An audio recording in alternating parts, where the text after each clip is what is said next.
Assalamualaikum warahmatullahi wabarakatuh. Halo semuanya, perkenalkan saya Mutia Zahra Ramadhani dengan NIM 23090150024. Nah, Pak, pada kesempatan kali ini saya akan memaparkan materi mengenai metode penetapan harga dan studi kasus untuk salah satu metode dari penetapan harga itu sendiri.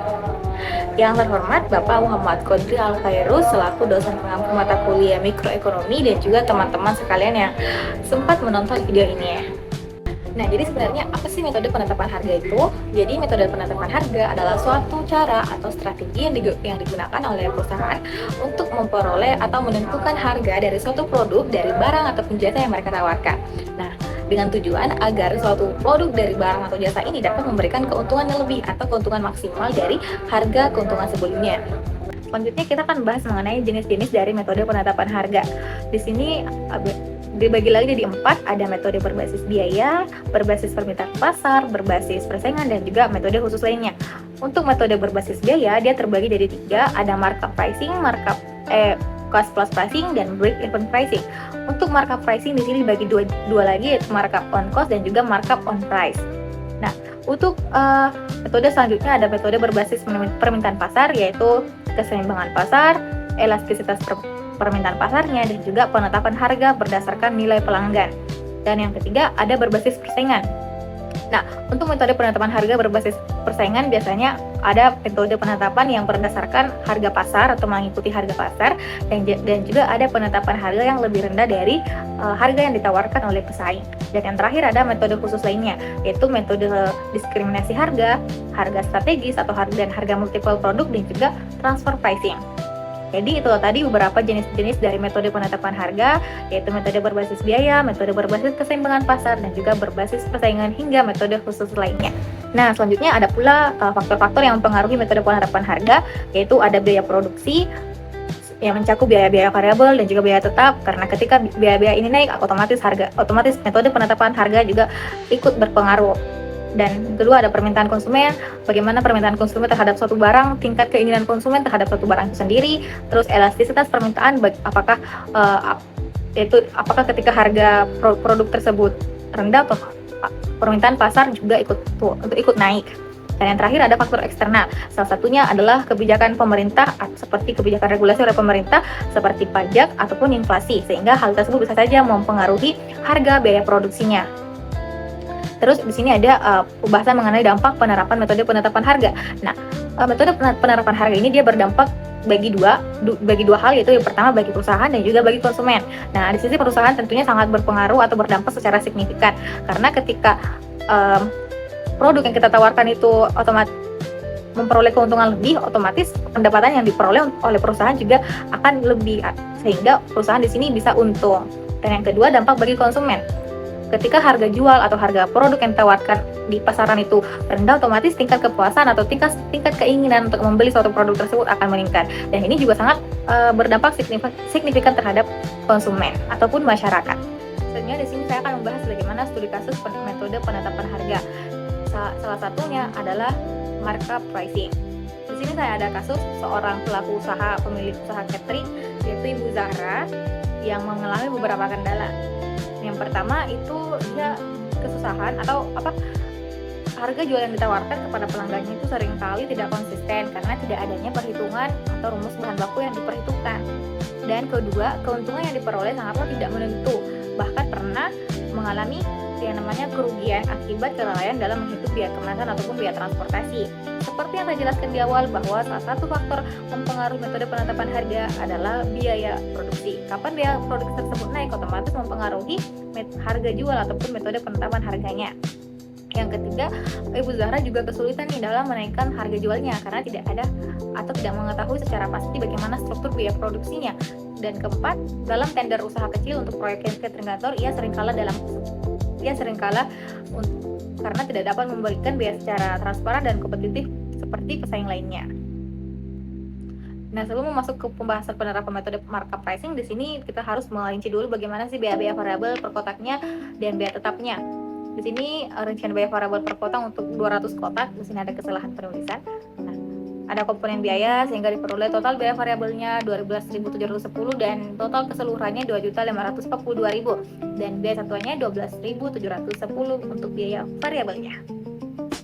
Untuk rincian biaya tetap hariannya ada beberapa komponen di sini dan sehingga diperoleh untuk total biaya tetap per harinya 310.000 dan target produksinya per hari 200 kotak sehingga akumulasi biaya tetap produknya itu 1.550 diperoleh dari 310 dibagi dengan 200 kotak. Sama perhitungannya di total biaya variabel 2.542.000 dibagi 200 kotak memperoleh akumulasi biaya variabelnya per kotak itu 12.710. Nah, untuk perhitungan total biaya produksi per kotaknya, total biaya variabelnya tadi ada 12.710, biaya tetapnya 1.550 sehingga diperoleh total biaya 14.260. Di sini saya mengambil pembulatan yaitu 14.300. Nah, selanjutnya kita menerapkannya ke markup pricing. Diasumsikan bahwa Ibu Zahra ingin menambah keuntungannya atau markupnya sebesar 50% dari biaya pokok produksinya. Artinya setiap kotak nasi yang terjual harus memiliki laba sebesar 50% dari harga produksinya yaitu 14.300. Dengan rumus markup itu sama dengan 50% dikali 14.300 memperoleh 7.150. Maka kemungkinan untuk harga jualnya biaya pokok produksinya tadi adalah 14.300 ditambah markup 50% itu 7.150 maka memperoleh 21.450. Dan untuk dalam pemasaran di sini juga dilakukan pembulatan. Maka dari harga 21.450 rupiah berubah atau dibulatkan menjadi 21.500. Nah, masuk untuk perhitungan tabel perhitungan harga jual produk dengan penerapan markup pricing sebesar 50%. Tadi telah diperoleh bahwa total biaya pokok per kotaknya, biaya tetap per kotaknya kan 14.300 tuh. Dan markup pricingnya yang diinginkan atau yang diasumsikan di sini 50%. Maka 50% dari 14 dikali 14.300 mendapatkan 7.150. Dan harga jual sebelum dibulatkan tadi kan 21.450. Setelah dibulatkan menghasilkan 21.500. Dan untuk laba kotornya per hari 21.500 inilah dikurangi dengan 14.300 memperoleh 7.200.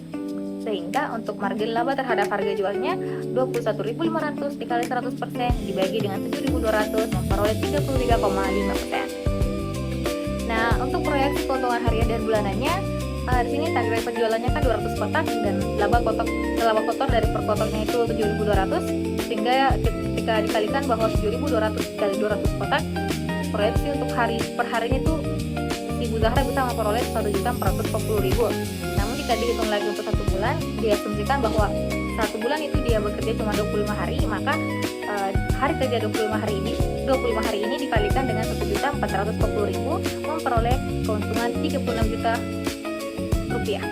Sehingga proyeksi keuntungan harian dan bulanannya diperkirakan untuk per harinya itu 1.440.000, sementara untuk 1 bulannya dengan 25 hari kerja 36 juta. Jadi inilah tadi perhitungan terkait dengan penerapan markup pricing untuk studi kasus yang dialami oleh Ibu Zahra dengan keuntungan 50% atau markupnya sebesar 50% dari harga pokok produksinya.